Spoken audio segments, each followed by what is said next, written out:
लेकिन आपने, मुझे याद है, क्रिकेट से भी आगाज़ किया था आपने, आईपीएल के शोज भी होस्ट किए थे, मुझे याद है। शुरुआत आपकी क्रिकेट की थी और शायद वो पैशन वाली बात भी थी। मैंने एक इंटरव्यू बहुत पहले आपका देखा था, आपने कहा था कि मैं खेलता था और आज मैं आईपीएल के मैचेस कवर कर रहा हूँ। आपको याद है वो वक्त? ऑफ कोर्स याद है। 2009-10 में आईपीएल सीजन 3 मैंने होस्ट किया था and it was very surreal for me, क्योंकि जब मैं स्टेडियम में घुसा, चिन्ना स्वामी स्टेडियम में, वहाँ पे सचिन यहाँ से जा रहे हैं, उनका इंटरव्यू लेना है, सो आई वाज जस्ट, मतलब मैजिकल, बहुत मैजिकल था मेरे लिए वो मोमेंट।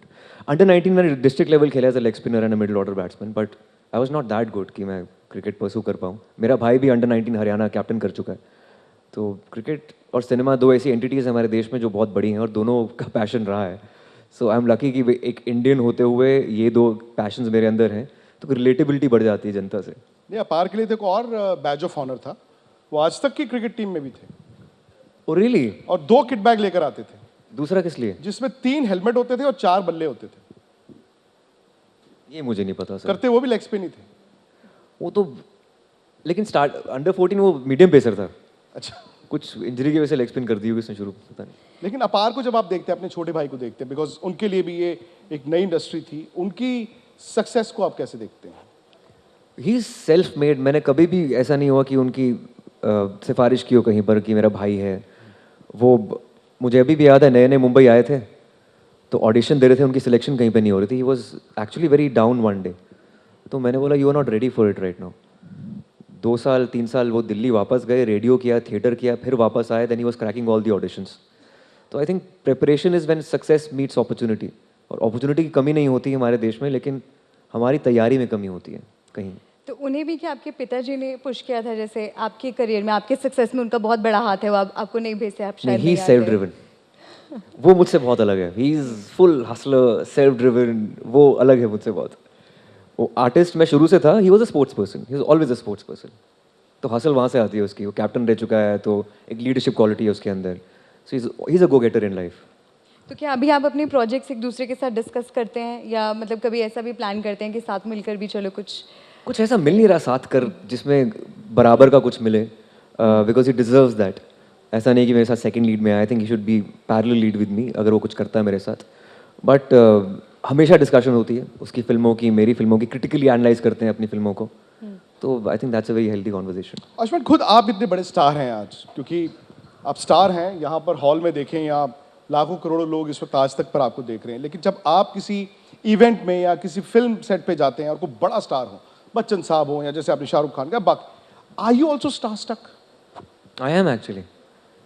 वो चाइल्ड लाइक क्वालिटी अगर आप में चली जाती है तो वो जिंदगी का नज़रिया हर एक आर्टिस्ट को नहीं, सिर्फ आर्टिस्ट को नहीं, आई थिंक चाहे एंकरिंग किसी भी फील्ड में, अगर आपके अंदर वो इनक्विजिटिविटी नहीं हो या फिर वो बचपना ना हो, तो वहीं से आपका पतन हो सकता है। और अभी भी मैं बच्चन साहब, शाहरुख सर, इनको, जैसे मैंने फिल्म की थी गुलाबो सदाबो बच्चन साहब के लिए, मैंने सिर्फ बच्चन साहब के लिए की, और शुजित सरकार सर के लिए की, मेरे मेंटोर हैं वो। मैंने बोला शुजित आप मेरे को पासिंग शॉट दे दोगे इस फिल्म के अंदर, मैं कर लूँगा। एक तो आप जो भी मुझे काम दोगे मैं कर लूँगा, क्योंकि आपने मुझे लॉन्च किया विकी डोनर में।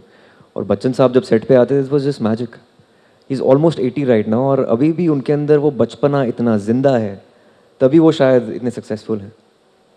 और सामने वाले को इज्जत देने की कला भी उन्हीं में है। बहुत ज़्यादा। वो आपको हमेशा सह कलाकार के तौर पे देखते हैं, जूनियर सीनियर नहीं देखते वो, और इम्प्रोवाइजेशन करके मज़ा आता है उनके साथ। आयुष्मान, क्या बॉलीवुड के लिए सबसे मुश्किल दौर है ये कोविड के बाद?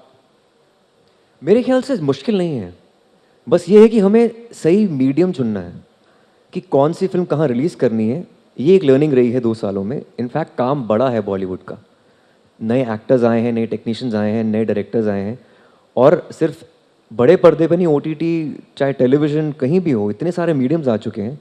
I think it's a booming industry right now. अच्छा, विकी डोनर जब आपने की फिल्म आज से 10 साल पहले, how has your life changed since then after tasting success?